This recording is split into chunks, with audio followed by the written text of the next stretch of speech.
আসুন দেখে নেওয়া যাক কীভাবে ডিম ভেজে খেতে হয়। খুবই সহজ। প্রথমে কাঁচামরিচ কুচি করে নিচ্ছি আমি। কাঁচামরিচগুলো কুচি করে এক পাশ করলাম। একটু ধনিয়া কুচি দিচ্ছি। ধনিয়ার শক্ত গোড়াটা ছেটে নিলাম।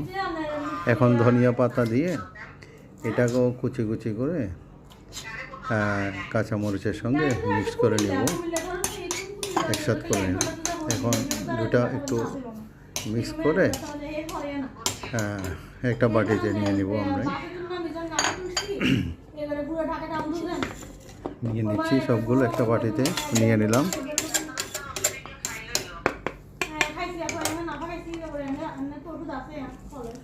একটু পেঁয়াজ কুচি, কাঁচামরিচ এবং ধনিয়া পাতার সঙ্গে একটু পেঁয়াজ কুচি মিক্সড করে নিচ্ছি।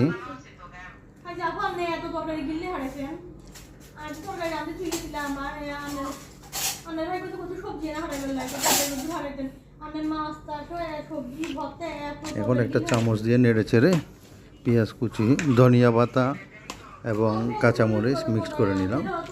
এখানে একটু বেশি নিয়েছি, দুটা ডিম ভাজবো, তাই এখান থেকে কিছু অংশ অর্ধেকখানি একটা বাটিতে আলাদা করে নিচ্ছি। পরিমাণ মতো আপনাদের যেমন মন চায় ওভাবে আলাদা করে নিতে পারেন। আলাদা করে নিলাম।